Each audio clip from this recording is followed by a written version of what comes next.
Matters on Radio Castledermot with Ger Whelan.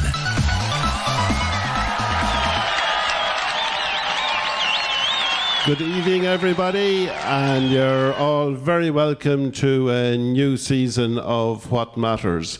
Delighted to be back here on Radio Castledermot. My summer break sort of went a bit longer than expected, but just delighted to get back here behind the mic.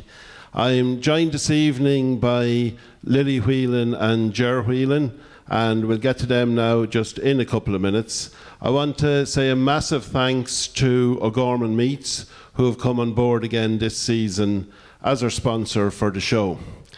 So this evening I'm joined by Lily and Ger.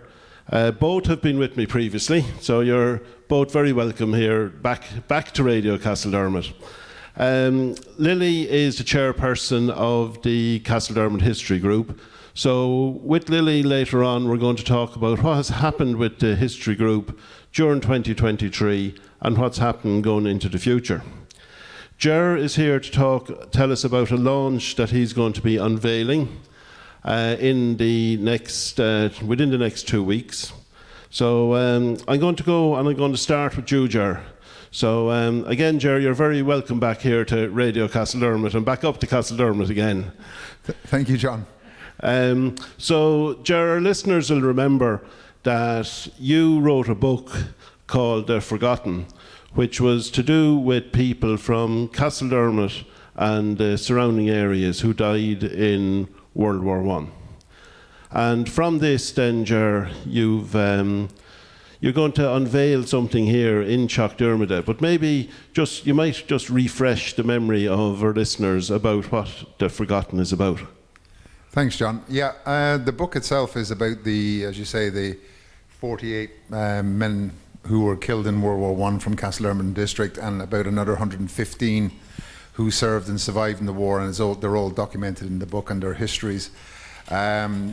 Thankfully, the books have mainly sold. I've got a couple left, but not many. But from the proceeds of the book, I've put together a memorial plaques for two of them, one for those who served and survived, and another plaque for those who died. And the plan is to unveil these memorials in Castledermot, thank you very much, on November the 11th, which is Remembrance Day, at 4 p.m. and everybody's welcome, and hopefully people might turn up and have a look at it and sort of mark another chapter in our history of the village. Yeah, and what exactly is going to be on the plaque, Ger? There's two plaques going on. One is for the dead, so it'll obviously their names, their ranks, the regiments they served in, the date they were killed, and their age at the time of death. And the other one then, which is a much larger one because there's 115 names on it, and it's just going to be the names of the people, their ranks and the regiments they served in. Interestingly, there's going to be two names on the plaque that wasn't, well, actually three, because I just forgot one, but that are not in the book. One is James Rice of Rice's Pub, which is the Granite House now. I know he served in the war because I spoke to his family. I just couldn't trace him. Another guy is called Joseph Summers from out Ballinaccarrig, out that way. Again, I came across his name in letters home, but I couldn't actually find him in the war records. And the other one is a chap who I found afterwards, a guy called John Rooney, who served in the war and survived. So there'll be three extra names that are not in the book, but that's only because I couldn't document them, so I couldn't get them in there.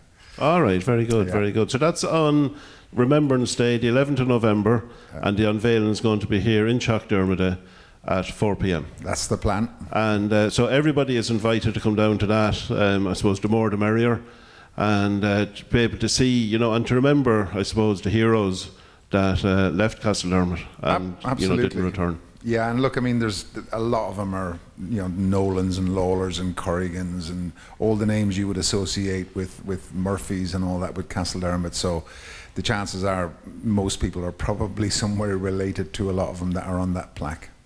Yeah. Well, we'll keep plugging it here on Radio Castledermot. The lads will plug it during the week on their show as well.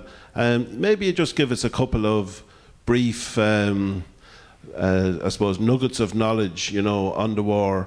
And I know there was a few, and I know I'm going to be talking to Lily later on about tales from our town. And I think you have an article in that as well about, I think there's 10 unknown or facts about the war, which probably have come from your book as well.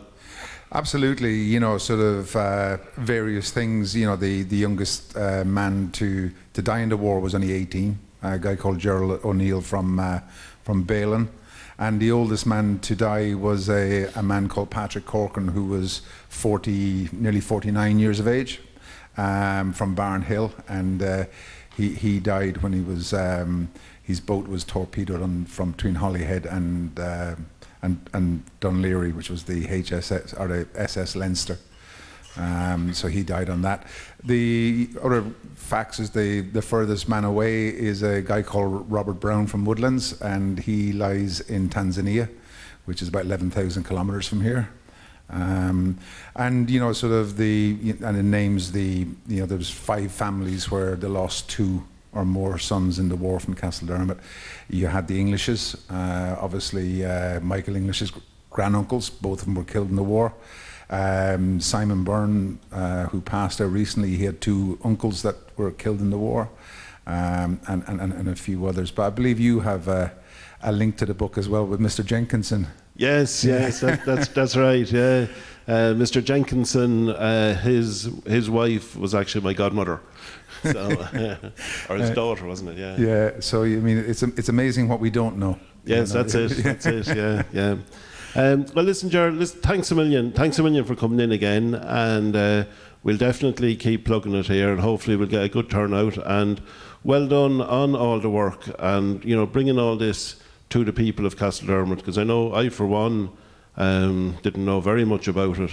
And I know there's a lot of other people, a lot of our listeners here, the same, didn't know much about World War I and the amount of people from Castledermot who were involved. Absolutely. Look, and the way I look at it is because the memorials are being funded by the book, it means the people of Castledermot funded the memorial, if you get the logic of it. Yeah, so yeah. It's for the people, by the people sort of thing, in a highbrow sort of way. Yeah.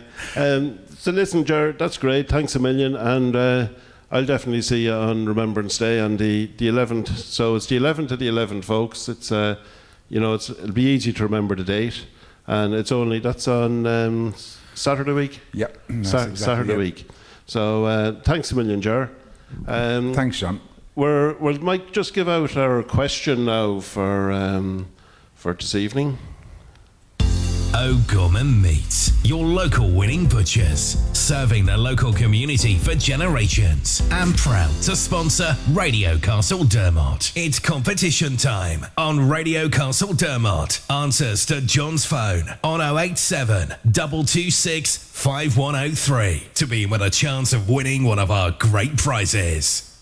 Okay, so the question for this evening is, and if you keep tuning in to the show, if you don't know the answer, you might pick it up somewhere along the way. What was the nickname given to the 11th Earl of Kildare who resided in Kilkee Castle? So the nickname given to the 11th Earl of Kildare who resided in Kilkee Castle. So you can send by text or WhatsApp to my number. I think it's coming across the top of the screen there, 087 226 5103. Now, I'm going to go and over... Oh, sorry, sorry. The prize this evening is a copy of the book from the history group. It's Tales from Our Town. So thanks a million to Lily for bringing that in. So Tales from Our Town, stories from Castledermot. So it's all stories that were given to the people here in Castledermot, to the history group. Very, very good read. And it's a book that you can pick up and put back down and come back to it again and again. So I'm going to talk to Lily about the book during the show, but that's our prize for this evening.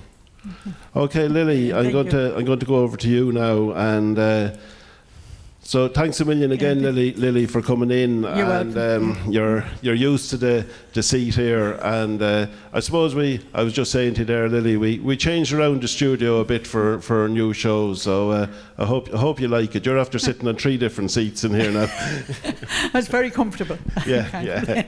Indeed. Yeah. And also a huge thanks to Tommy with all his new graphics as well for the show. So thanks a million for that, Tom.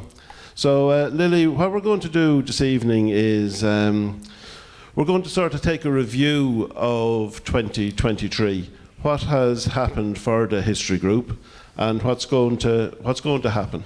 So, I suppose first of all we'll touch. You're after having a good few talks during the year, and so what we might do is we might touch on a few of those that you've had, and your talks now as well. Just to remind people, have moved. And you're now on the second Thursday of every month. Yeah, it's a regular slot going forward, second Thursday of the month here in Castledermot. And we're grateful for having a definite date and time now going forward, because COVID and things like that messed things up that was happening in the past. So it's nice to get settled again, so people will be able to put that in their diaries going forward. We have about 7 talks a year. Normally 5 in the from January through to May, and then a couple in September, October. And we try very much to get a variety of topics and speakers. Our initial one, obviously, January is always a difficult month, so we roped Ger in to do some talking at World War I. But apart from that, then we look at local groups and see what they're doing. And we had a speaker from Bordenglass who talked about the monster meeting in Mullamass with Daniel O'Connell. And that was fascinating to think of the whole spectrum of people getting there, and how did you get the voice across from one area to the other? How did they actually get there? What were they trying to say? Putting it in the political context of what was happening in those times. So that was fascinating and interesting. It's lovely to have someone who studied it in depth, and it's only down the road. Yes, it's something you grew up with. And we had John McKenna talking about Mary Ledbetter out in Ballitore, and her as a woman, and her writings and that. And again, a slightly different aspect of looking at things from a woman's point of view, not just because we get worried with history that sometimes people think it's all about military history and about men, boy history, as I might say. Yeah. So to have something slightly different is wonderful. We've had you had Edward Moffat, and he spoke about the Civil War in Carlow. No, sorry, it's O'Toole.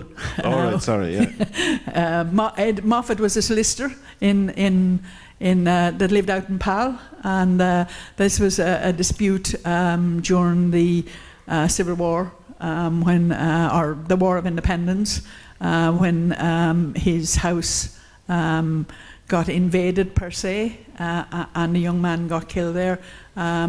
So it was looking again at something that probably if you only lived about Pal you knew. It's a bit like a lot of people growing up with Graney in Castledermot. Yes. Moffat, a solicitor, actually ended up having to move to Dublin and away from the area. So that was one that we knew nothing about. And the last one there I knew nothing about, I'd never even heard about, which was the farmers' lockout of 1919.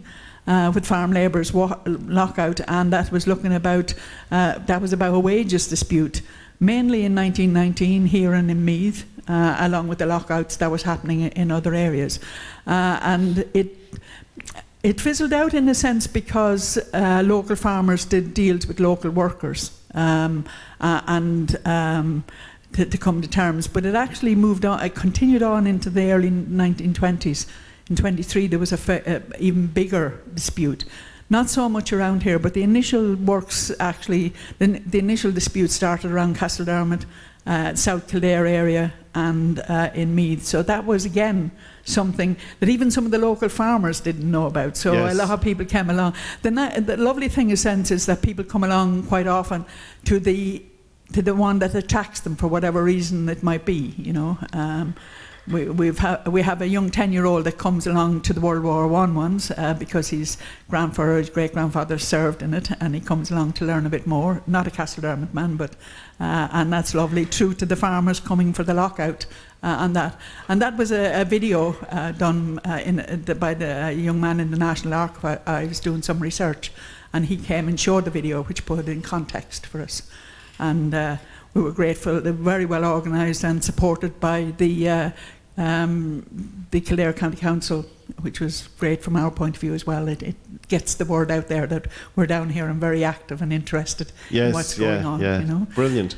So, like all these talks, like we say now, are happening the second Thursday of each month, and it's great because you don't actually have to be a member of the history group to come. So you can pay your membership, and then you can come to any talks you want. But as a non-member, you're more than welcome to pop in, pop out, and it's like a pay-as-you-go. Pay as you go, yeah.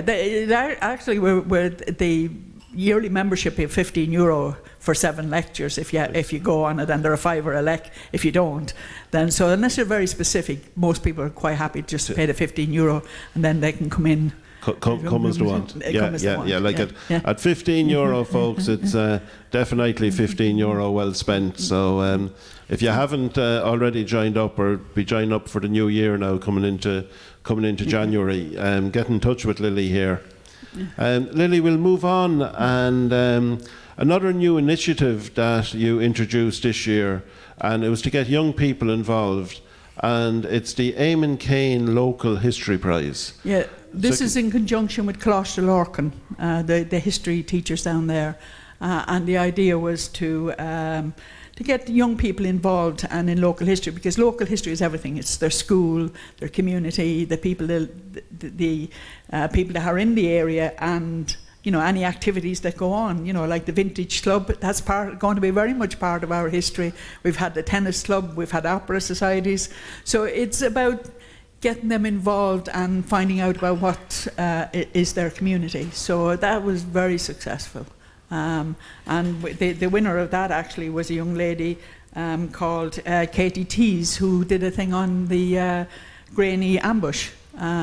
And the lovely thing about this year was that Eamon came and actually presented the prize himself. Oh, that was lovely. So that was lovely. And he was able to tell them about his involvement with local history, in true to the fact that I didn't know it, he told us that he's actually seen the town from that tower, top of the round tower, and the top of the Franciscan Friary, which is something none of us at the moment will be able to do with. I'd say he's probably the only person, the only living person to actually have done that. That's probably true too. You know, so because of his involvement over the years, it's been pleasure for us. He's one of the founder members of the group to be able to honour him in this way. It is a great way to honour Eamon with that prize, and like you say, absolutely great that he was able to come down and present the prize in its first year. Yeah, no, and I mean, one of the things that he was very involved with was Mullacrelan and St. Lawrence O'Toole, which in a couple of years' time we'll be talking a lot more about. Right, yeah. You've heard it here first, folks. So moving on then again, you're currently undertaking a graveyard survey of St. James's, the cemetery down there in St. James's, and so far I think from the information that I have is that you've discovered there's 95 headstones, 6 ledgers, 27 table tombs, 1 box tomb, and 3 iron markers. So you can actually go down there now and try to figure out which one of those on your tour in there. And I will tell you that the box tomb is to the right of the church. The red, the picture that's up there, the red dots are on the back. That was when we were doing it, and it was lovely. People came along from all areas, not just from Castledermot, to give us a hand. And that said we had done that particular one, so we didn't go and repeating, which we did on some of the memos. Yes. But some fascinating stories are going to come through out of that. We've got going back to the World War. We've got an old Cope who's buried, who's noted down there, who died in the war. We have Simon Byrne's mother her family, the Graces, are buried there. They're one of the metal markers. So there's loads of interesting. Many remember Jack Hickey, his sister Lucy, his twin sister Lucy. Died in the Spanish flu, and there's a marker over her grave. So there's lots of fascinating stuff down there. Yeah. And hopefully we'll have that together in a book next year. Oh, brilliant. And so if anyone's got stories about people, about the graveyard down there that they'd like to pass on, would be more than the Stephen Callahan, the historian that's organising, that's supervising all of this, would be delighted to get them. Yeah, so the long-term plan then is to put it all together and put it into a book form for that'll be there forevermore. Absolutely, and it'll be nice to see, particularly in these days with all the damage and the environment and all that. It's great to have something that actually marks all of the graves that are there. Exactly. Yes. Yeah. I just see Trish has put up a comment there that the ladies of Castledermot called a strike up in Jack Brown's to get fair wages. As the ladies, she said, we're getting more than the men at that time. Oh, that'd be interesting. We might get Trish to write a little piece about that, and we'll put it up on Facebook for our next book. Yeah. So but it's fascinating. Yeah, how much went on that we have forgotten about, and if we don't record it and note it now, it'll be gone. Yeah, so there you are now, Trish. If you can document that and get it over to Lily for their next publication. Before we go on, Lily, just for some of our listeners, just after coming on there recently, we might just give out our question again. Yeah. O'Gorman Meats, your local winning butchers, serving the local community for generations, and proud to sponsor Radio Castledermot.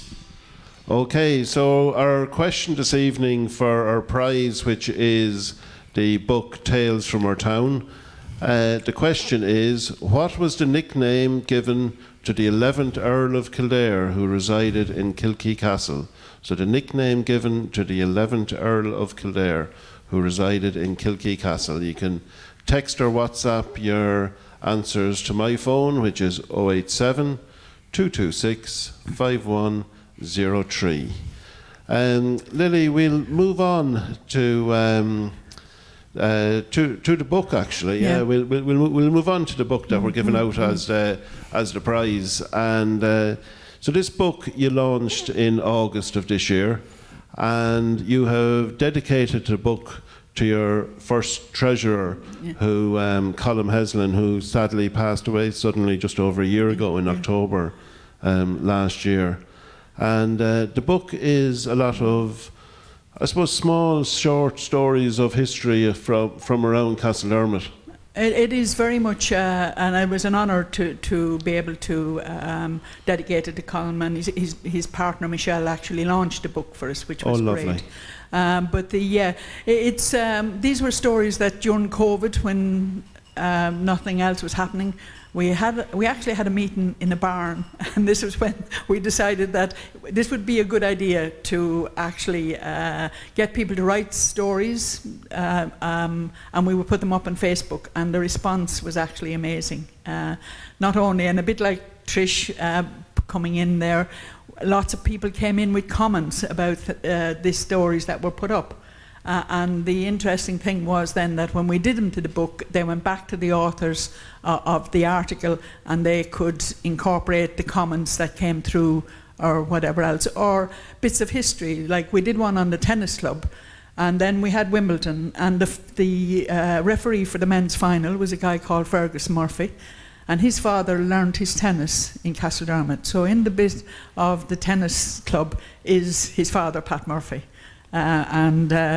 You just don't know what's out there, how we influence the future. Yes, sadly, for our point of view, now that we found out about him, he retired. That was his last. But it was lovely to have, that sort of insight into what's gone on from Castledermot. Yeah, and I know a lot of the stories, or some of the stories that are in the book, we covered on our show last year, and I was just reading through it, and actually the very first story in it, and it's about the Levittstown lockout. Yes.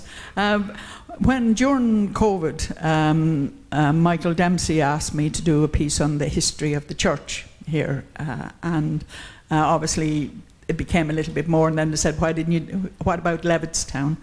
So when I was doing it, one of the stories I came across was the lockout in Levittstown, and it was again land dispute. The Earl of Kildare, the Duke of Leinster, had was changing the agreements with his tenant farmers, and there was a dispute within that. They were moving from that paternalistic, and they were handing the responsibility for labourers and that over to the farmers, and the farmers were saying, no, we don't have the money to do that, as you can imagine, devolving. Yes. Didn't happen this year. And the priest got up and condemned the Duke of Leinster from the pulpit out in Levittstown. He got into a little trouble for that, and off he was sent to see the bishop. And while he was gone, when Father Ryan went out to actually say Mass there on the following Sunday, the door had been nailed shut. He couldn't get in.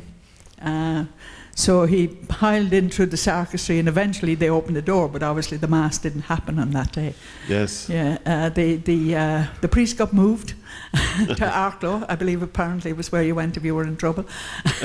But Father Ryan, who was the other curate at the time, actually became the movement of the tenant farmers and against the Duke. He actually became involved in that. So there was a change of plans in the church.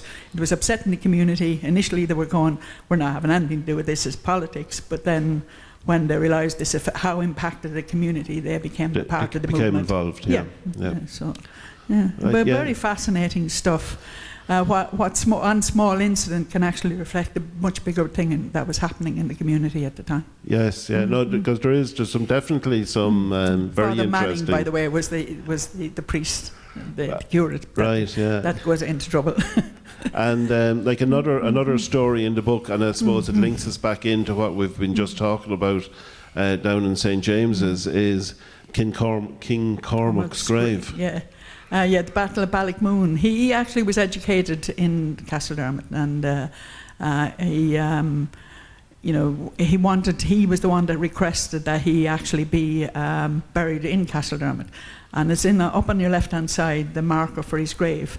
And it's lovely. When we were doing the survey, we had some children come in with loads of questions, and how lucky can you get to have Dr. Sharon Green to give you a tour of the graveyard? You might be 10, but you were doing well. And she took them off to see where the king was buried. So it's fascinating to have someone of that ilk actually associated with Castledermot, and not only from its education, but that this is where he wanted to rest, even though he lost the battle when the Munster men came up against the Leinster men in Ballymoon. Right. Yes. Yeah. So so that book, the Tales from Our Town, which we are giving out as our prize this evening, and it is available to be purchased in Castledermot. Here in the community centre. It's been going very well. We're going to do a small rerun because it's been, so there will be some more coming online. Brilliant. But it's just been amazing how engaged. Every time you meet somebody, it's a different story. Yes. And it's been lovely to have from Kiva Dooley, 15-year-old, through to old age pensioners like myself writing in it. Yeah. So yes. That's been lovely. Yeah. So it's make a lovely Christmas present. Oh, I know absolutely. Halloween is only tomorrow, so we shouldn't really be talking too much about Christmas. But it would make a lovely Christmas present. Well, I'm sure there's people getting ready for their cards going abroad now. Yes, that's it. Bear us in mind. It's a wonderful book to read. It's fascinating stories. Yeah. The last time you were with me, Lily, you were really getting your teeth into the Dunmanogue cemetery and the graveyard and the project. How's all that evolving at the moment? Mixed reviews. One of the things we had to do was do a clearance of the growth grasses out there, one of the things I didn't realise, you learn all the time, we need insurance. The councils don't provide insurance for volunteers going into graveyard. So we then had to cut it down for the summer.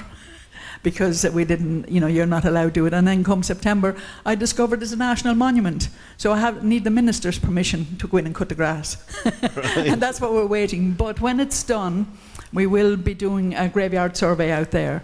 But this is Anthony, who is the Discovery Programme with Abarta, with the support of Abarta, decided that they would do a geophysical survey in the field surrounding the graveyard, which has been great because Barry Ashmore kindly agreed to let them in. And they have found evidence of medieval settlement out there. And there's crop marks and all sorts of interesting stuff under the ground. So we'll be seeing that. And then we had Dr. Fiona McGowan actually talked about the unusual plants that are out there that were used in medieval medicines and things. And hopefully when it repopulates after when we've had all sorted, that some of those will start to become amongst the weeds, we shall find the flowers. Yes, amongst the weeds. Yeah. That's it. Yeah. But that's great. And I suppose it's great, like you say, you're learning the whole time as well. Absolutely, yeah. No, and this is the fascinating piece of it. It can be frustrating, but it's also very fascinating. Learning an awful lot about monuments. Yes, and all these years, I just thought it was a graveyard in the field as I passed by. Yes, yeah. And I suppose, folks, as well, just to remember that, like, all this work that Lily is doing, plus all her committee, like, it's all voluntary. This is all in your own time. Yeah. You're not getting paid to do any of this or anything else. So just well done, first of all, to all your committee and to all the work that you're putting in. They've been great, and I must give the sponsorship from the likes of the Heritage Council and Kildare County Council and all of that have been the Wall Towns Network, the Vintage Club, the sponsorship that you give us by getting our message out there. It's been great, and we're always looking for people to come and help us. You don't have to be a historian, you don't have to be, like when we did the graveyard survey, people came that knew nothing about it, but came along to find out and be involved. So it doesn't have to be that's going to overtake your life, although at times I think it does mine, but but that does have to be for everyone. Yes, We need a treasurer, we need help with the PRO. You can help someone, you don't have to, Yeah, you don't have to be full on. No. Yeah. You just mentioned there about the town wall and the Wall Towns Network. Yeah. And you have been doing work on the Carlow Gate, and you found out, I suppose, a little bit more about the town wall and about the bridge as well that's beside it. Yes, the conservation of the town wall, what we have left, and my belief is apparently that we may be the only wall town in Kildare that actually has some wall left in it, and the work on the back of the library has been done, and which is amazing, and the conservation there. So one of the things they did on that conservation was what they called soft capping, and this is to stop the kind of the water and things going down into the wall and destroying it. So there was the Heritage Council ran a study day on it, and we had loads. The most fascinating afternoon. Sharon walked us around the town, and the engineers and the archaeologists were absolutely fascinated with the wall down that we have left, but also the bridge, which they believe is the same age. Maybe the same age as the wall. As the wall itself. So now they're talking about laser surveys and all sorts of things. And obviously there's part of the wall there that is, I presume, maybe on private land as well, and that's in very bad nick as well. So maybe at some stage in the future we'll be having to twist somebody's arm maybe to give us a hand to allow us in, and if we can get the money to make sure that piece of the wall is preserved as well. Yeah. Oh, very good, very good. It absolutely fascinating to convert all these people with that interest to how wonderful Castledermot Inn was worth it for the day. Yes, yeah. I just see Eileen is after asking up there where can she get the book. So the book can be purchased here in Castledermot. And how much is it, Lily? €15. 15 euro, folks, for... Oh, sorry, tenner. It's 15. Yes, that's a tenner. Sorry, 10 euro. Now you're even getting a deal. It was 15 a minute ago. Now it's down to a tenner. My apologies. So 10 euro for the book, and you can get it here in Castledermot. We're going to move on, Lily, to the next book that you're doing. Yes. And we spoke about this when you had the idea and you were launching it, and it's in loving memory, gone, not forgotten. Yeah. Can you bring us up to speed? First of all, let our listeners know what it is and what work has been going on in the background. In the last year, or maybe probably less than that, I've been collecting memory cards from people in around the area and the community. Anyone associated with Castledermot, they lived here, they worked here. There were teachers. There were people who left and have gone to Chicago or Australia or whatever else. So I've been collecting those memory cards, and they're going into a book. And I have just short of 1,500 memory cards, going back as far back as 1884. Wow. So nearly 1,500 memory cards. Yeah, absolutely. Amazing. Yeah, and I would say to people, if you've got them, don't throw them away. Put them up in your attic in a box or something like that, because the amount of information, the amount of interest. I have had some absolutely fascinating afternoons sitting with people, going through cards to see what their connection is, say, with Castledermot, and the stories and the tales and why they remember somebody, not just their family, but their neighbours and their friends. And it has been purely, that in its own has been just amazing. Yeah, it is. And it's gas that you say that, because I remember going back, and it's probably about nearly a year ago now, and I was up at my mother's house, and my sister was over from the UK at the time. And you're saying not to throw out the cards. Well, my mother is one of those, and she didn't throw out the cards, and neither did her mother before her.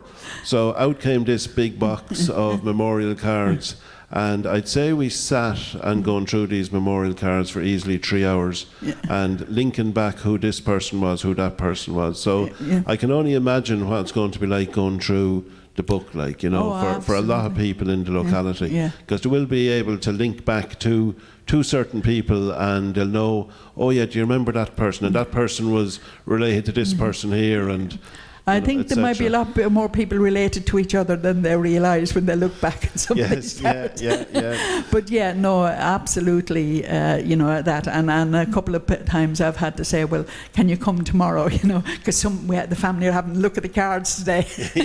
yes, And people have been great, just dropping them in with their telephone number and whatever. So now I have all of them ready to go. I'm off to the printer tomorrow. I'm just getting a few people to double read the forward and a little of the story of memory cards. Yes. So that hopefully it makes sense that people be able to read them. It'll be on the front of it.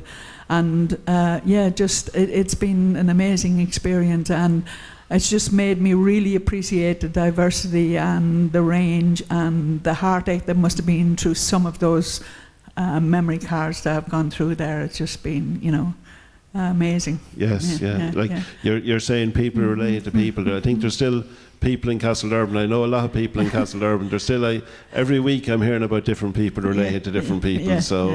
I'm not surprised about that one. And it must be amazing. Over 100 people from around the town, and even a couple of people some people from abroad have sent back memory cards, and I'm grateful to every one of them. Yeah. It's been, That's absolutely brilliant. So a huge thanks to everybody who has assisted you. Absolutely. And I'd say a huge thanks to you and to whoever was helping you in the background. Kevin Burney was absolutely for scanning them, because they all have to be scanned. And we had to make sure, hopefully, get every one of them back to the people that give them. I still have some in the boot of my car, so if you haven't had them back yet, you will get them in the next few weeks. Don't panic. Don't panic. No, they're there safely. All right. Lily, your AGM is coming up on Thursday week, the 9th of November at 7 o'clock. Yes. Here in Castledermot. Yeah. And have you a message for our listeners out there? About the AGM? Well, we're having the AGM, and following that, we're going to have an open forum. As I said, we want people to come along and talk and have a cup of tea with us, and put suggestions on. We have to say, for example, decide what will be the next plaque now that we put the one up at Carlogate. What will be the next one? People, they might have suggestions. I heard a good speaker so-and-so place. They don't, and they can assist in that way. They can say, I really am absolutely curious about the tower above at the top of the town. What is it and where did it come from? You know, I pass it all the time. So that we think that's something we might do something on next, you know. So it's come along, have a forum, have a chat. We normally have a bit of memorabilia, so you have something interesting that you can bring along with you. We've had everything from stamp and coin collections through to letters from the First World War, through to other family letters, things found in when people have been kind of doing on the land, they're walking the land, they've found, you know, picks and bits and pieces that they brought in. Absolutely interesting and fascinating stuff, and great discussions about what some of them actually are. Right, yes, yeah. So that's on Thursday week. Thursday week from 7 o'clock. Come in and join us, you know, engage. If nothing else, come and sit and listen to what's happening and see what we're about. It really is about engaging. It's obviously our interest in history, but it's also about engaging our community. And it would be wonderful to have some more people involved. Yeah, and I suppose, Lily, it's like any AGM, and when you mention AGMs to people, some people run a mile. But just because you come to the AGM doesn't mean you'll get a job. No, and you don't. No one is, not that we don't twist people's arms, but nobody actually will be forced to be. Just because you've turned up does not mean you're on the committee or anything like that. And just because you express an opinion doesn't mean you have to be on the committee. But we also, on every committee, need a few people who have those ideas and come and say, what about this, or balance it out, or make sure we're not gone too weirdly history or anything. Yes, yeah. Like, and it's great, like, you know, to try to get some new blood in as well with some new ideas. And like you were saying there, you're linked in there now with Castledermot History. It'd be great to get some younger people involved. Yeah, last year I dropped out stuff to the national schools from the Decade of Commemorations. They were doing stuff in Kildare with all the national schools involved in projects and stuff like that, with some sponsorship and things. So yeah, it will be, when we get established this way, it'll be even nice. Actually, the nice thing for the younger ones might be the folklore. Yes. And get to some of those stories and things going through, you know. So what I'm going to do now, folks, is I'm going to give you the question again, and then we're going to take a little bit of music, and we're going to come back with something a little bit different. It's competition time on Radio Castledermot. Answers to John's phone on 087 226 5103 to be with a chance of winning one of our great prizes. Okay, so the prize is the book from the history group, Tales from Our Town. And what was the nickname given to the 11th Earl of Kildare who resided in Kilkee Castle? So the nickname given to the 11th Earl of Kildare who resided in Kilkee Castle. You can send a text or WhatsApp. We're going to have a little bit of music, and we're going to be right back with you with, for the night that's in it and the time we're in it, we might have a couple of ghost stories or ghost tales.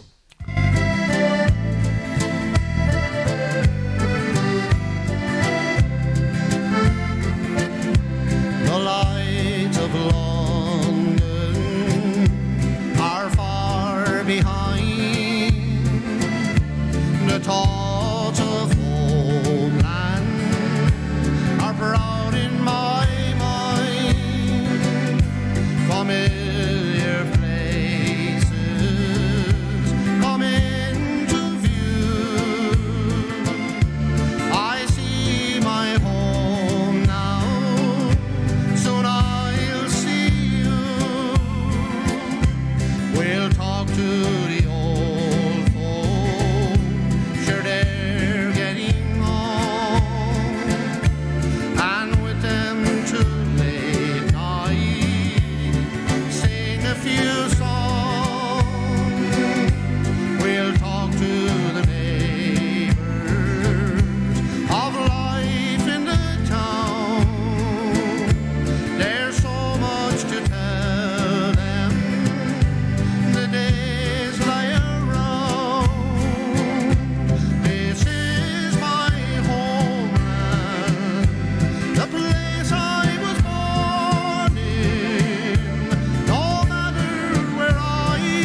into What Matters on Radio Castledermot with John Phelan. And that music there was from Bill Hickey, who's now residing in Chicago. So Bill, a local man originally. So are we going to move on? And like I said, with the weekend, I suppose, the time of the year that's in it, Lily and myself decided that we'd root out a few stories. I suppose a few ghost stories, Lily, whether they're true or only yarns, but we thought we might share them this evening with our listeners. A few tall stories. A few tall stories in there, I'd say, as well, yeah. And so, Lily, you went and in fairness, you're after pulling out some great ones there. And what I'll do is I'll hand over to you there now, and maybe we'll start with the one from Big Bog. Oh, absolutely. Big Bog, these stories came from John McKenna, the Folklore Commission, and obviously the internet, a big combination. The story in the Big Bog was that there was a woman who lived out in Big Bog who had some kind of concoction that women would get from her in order to reduce their husband's amorousness. No details of the potion sadly exist, or any information on how effective it is. But I suppose it was some sort of old-fashioned birth control, so we don't need it anymore. Yes. That's it. And then St. James's. This is a fascinating one as well. There was a decision taken in the mid-19th century to level the arch, and men were set to the task and soon completed it. They left the rubble and the stones overnight, deciding they would remove them in the morning. And when they arrived at early light, they found the arch standing as it was the previous day. So being wise men, they left it as it is, thankfully for all us to see. That's it. They left it as was. And what about the witches? Oh, this is one of the beliefs from Castledermot, that a witch can change herself into a hare in order to suck cow's milk. A local man reported coursing a hare which was nipped when the dog turned her. She escaped to a house where the man found a woman, her shoulder bleeding. The parish priest made her quit the parish. That probably isn't the first time that happened in those days. And maybe not for that reason. Yes, that's it. And we have one here now about Graney. Oh, the one from Graney is brilliantly. It's from the folklore, the school's collection. So some 10-year-old back in the 1930s told us this story. A friar's treasure is supposed to be hidden in Graney, between Graney and Nessie's Cross. It was hidden during the time of the Danes, so it's been there quite some time. It was under a skok bush near George Stevenson's gate, where the friar had hidden it from the Danes. The bush is called the Friar's Bush, and we think we better check with George if it's still there. Yes. The value of the friar's treasure is believed to be 12 crocks of gold. So some attempts were made to recover the treasure at night, but the ghost of the friar appeared to them at midnight, and they died a week later at exactly midnight. The ghost was supposed to come from Darcy's Bridge, where a ghostly light was seen every night on the Burrows, where the only successful treasure hunter was a guy called Darcy, and he's supposed to have hidden large treasures that he had actually stolen from the friars. Darcy was on the bridge. He's supposed to have hidden that treasure under a bridge called Darcy's Bridge. It's somewhere between Nassie's Cross and Nine Wells Hill. I hope some people from Graney might know where this is. And apparently this bridge was erected by Darcy, and when he died he was buried there with his treasure. A dangerous pike is supposed to guard the treasure. But apparently if you want to get that treasure, apparently you have to dream about it for 3 nights in a row as to where it is, and then a friar will show you at midnight where he has hidden the treasure. So anybody out there, if you dream about the treasure for 3 nights in succession, you could become quite wealthy. Granny could become very busy. It could. We're not responsible for anybody heading out to Graney tomorrow. We have one here about a ghost and moon. So apparently 300 yards inside the piers of Moon, on the left-hand side, a Mr. Yates is buried, without a mark over his grave. And that's because that's what he requested. But his ghost, needless to remark, walks that patch of road regularly. So if you're in Moon there now, maybe tomorrow evening, just take a trip out and have a look and see, if there's a Mr. Yates walking around. And I suppose we'll move on, Lily, to, I suppose, their story here. Do you want to answer the question first? That a lot of people might know. And if you haven't sent in your answer to the question, and if you didn't know the answer, you might just listen in now for a couple of minutes. Okay. And this is about the Wizard Earl of Kildare. This is the nickname given to the 11th Earl of Kildare, Gerald Fitzgerald, after he began toiling in black magic, including raising the shades of the deceased, I presume that's ghosts, and making portents of death. Fitzgerald initially studied medicine, astronomy and meteorology before his interest turned to the dark arts. His wife asked him to prove his supernatural powers, and we all have those, of course, and the Wizard Earl agreed, warning his wife that if she showed fear, she would never see him again. So he set 3 tests to see if she was strong enough to outweigh her fears. The first test was he commanded the River Grease to swell and flood the banqueting hall where they were, and the water rose to his wife's mouth, and she didn't flinch.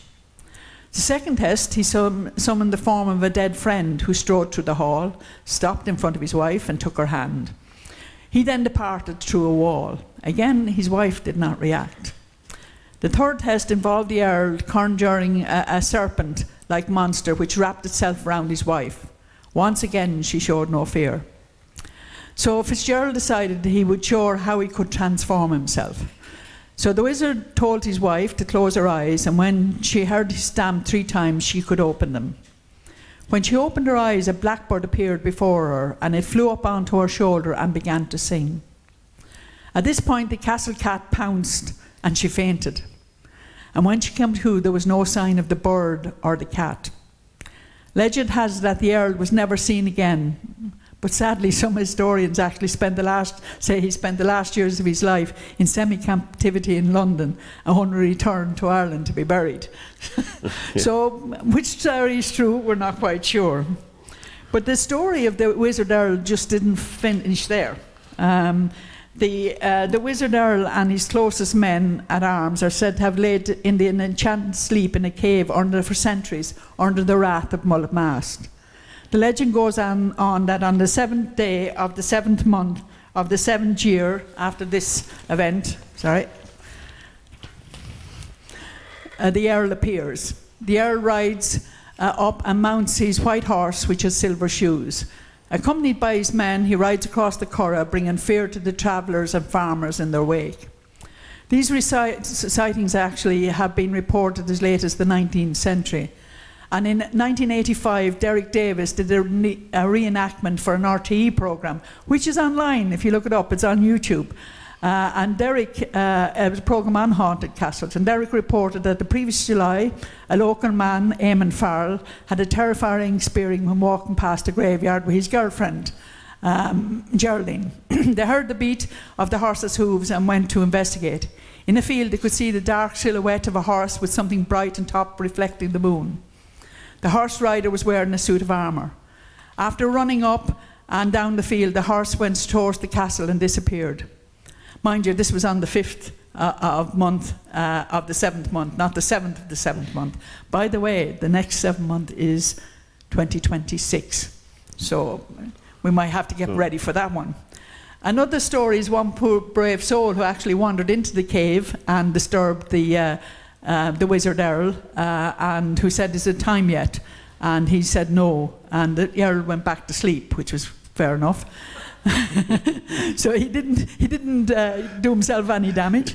The legend has that when the silver horseshoes of the white steed are worn out to nothing, then the enchantment will wear off, and the Earl will rise and free Ireland from its enemies. So he already has his army well rested. Yes, yes. And the other part of that, of course, is the haunted room in the castle, where he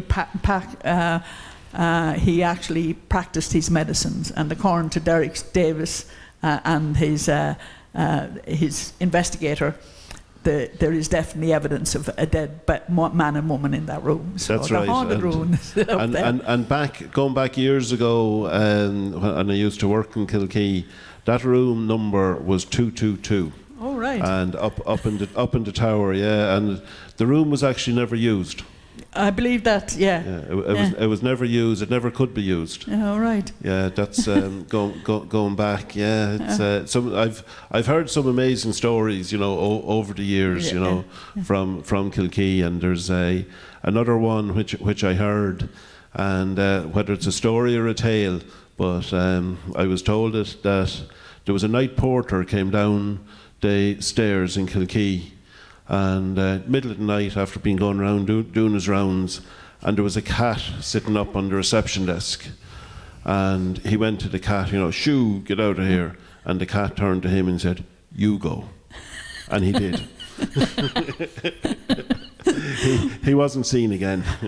Well, I'll tell you, there's quite a few other ghosts out there in Kilkee, so it might be an interesting place to be tomorrow. It might is right, yeah.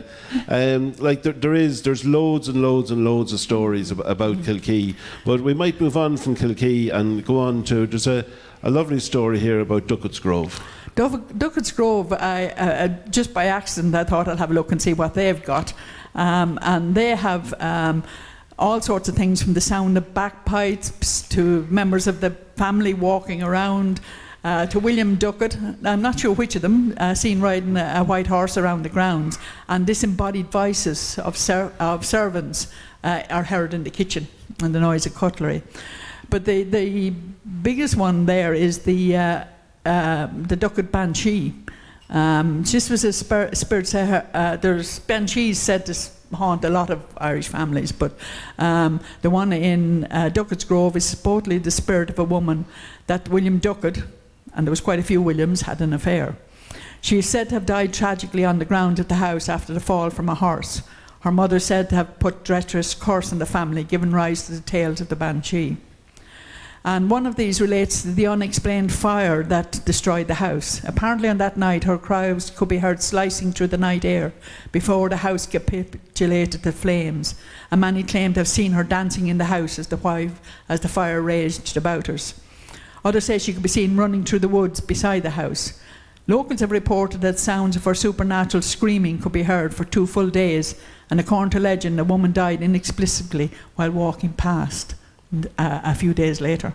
So, and there's still a lot of ghostly images out in Duckett's Grove, yes. Yeah. Seemingly in January of this year, 2 pictures were taken of the ruins in Duckett's Grove, and these were later published in a daily newspaper which showed 2 ghostly images. The first picture was taken from a spot indicated by a member of the public, and the second is believed to be the ghost of a child. And seemingly these can be viewed online. Yeah, so, one actually does look like. Right, you had a look. I had a look. I can't say you could rule it out. Right.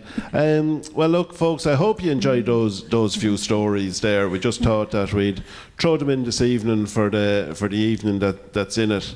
And what we'll do before we finish up, what we'll do is we might just get John in the background here to spin the wheel for our prize.